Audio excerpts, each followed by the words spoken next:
I'd like to show you some examples of how to handle typical nuclear decay processes, and here's 5 examples here. These are the same ones that are on your PowerPoint slide, by the way. But okay, so you've got alpha decay of uranium-238.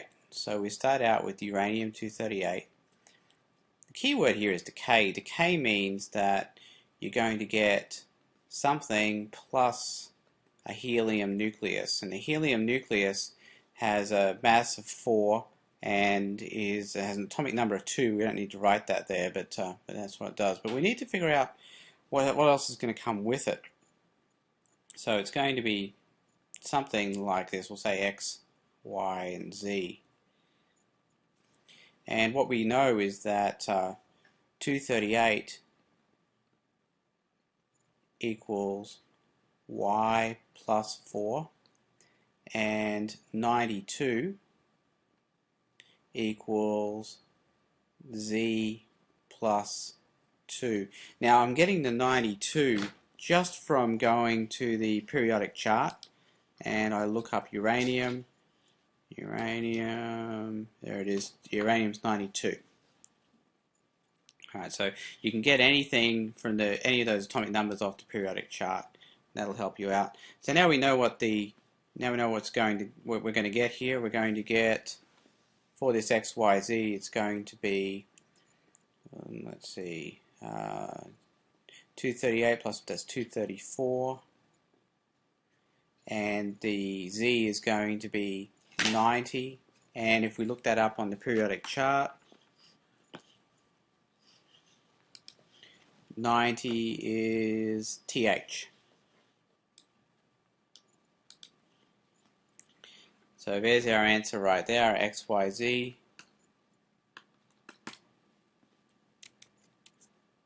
is thorium. Alright, so that's how we get that.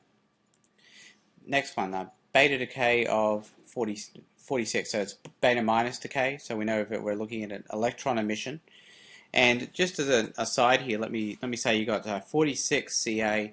You can actually tell whether or not that's going to be excessive in protons or neutrons. If you've got a really big number here, when I say big, I mean big relative to the atomic number that's quoted here. That's 40.08. Now what you've got to understand is that 40.08 is an average of all the known isotopes of calcium, and those averages include natural abundance. So that's taken into account as well. So if you've got something bigger than that, that means you've got an excess of neutrons. So you've got 40.08 and 46 would be an excess of neutrons. So we would expect it to decay in such a way that it would convert some of those neutrons into protons. So let's see what it does. We're starting out with 46 Ca.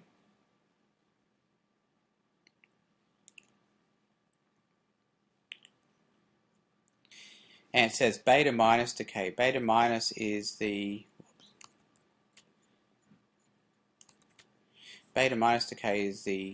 release or the decay of an electron, or emission of an electron.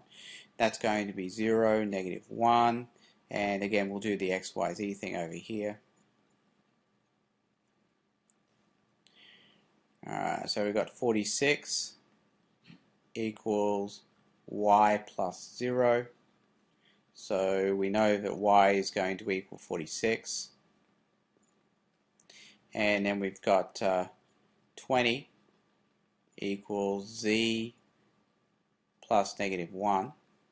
So Z equals 21. Now let me go back to the periodic chart, and we knew what calcium was. Calcium's 20, and 21 is scandium, that's Sc. So what's actually happened here is that indeed one of the neutrons has turned into a proton. That's why the protons have gone up by 1. It was 20, now it's 21. And that was because a neutron turned into a proton with the release of an electron as well. So that's the answer for that one. Alright, beta plus decay of 154 dy.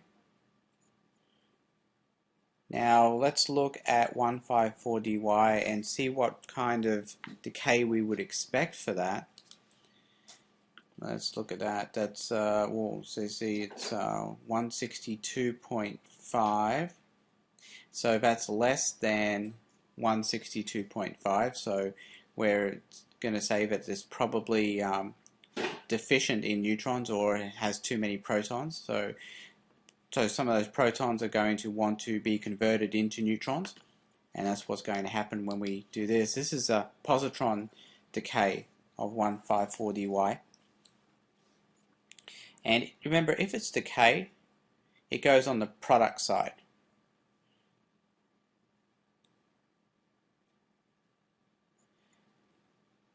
And again, let's do the XYZ thing. So 154 equals y plus 0, so we know that it's going to be 154. The mass number is not going to change.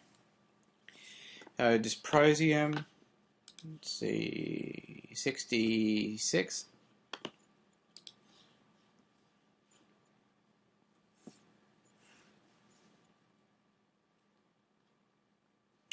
And 66 equals z plus 1, so that's actually going to turn that into 65, and we go back to the periodic chart and we see 65 is terbium, Tb. So there's our answer there.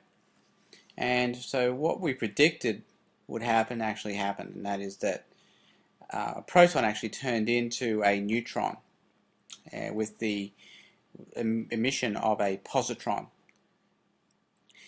Alright, let's look at the next one, K electron capture 190 Hg. Now K electron capture will happen under the same circumstances as beta plus decay. And we're looking at, let's see, 190 Hg.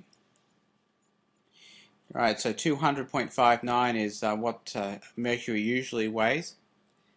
And it's less than that, so we're looking at again at a too many protons. So some of those protons are going to want to convert into neutrons. Now this says K electron capture. Now capture to me means that the electron is actually going to be on the reactant side because it's going to be absorbed by the mercury itself, so mercury nucleus. So that's -1 down there and 0. So again, we do our thing. We're looking for x, y, z. So 190 plus 0 equals y, and that means y is of course 190. And the Hg, we're looking at 80.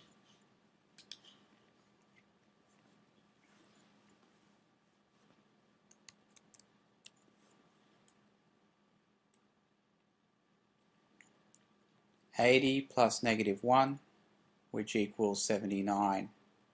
Oh, sorry, equals z. And that's going to be 79. And we go back, we take a look at the periodic chart, we find out what 79 is, and 79 is gold. AU. There we go.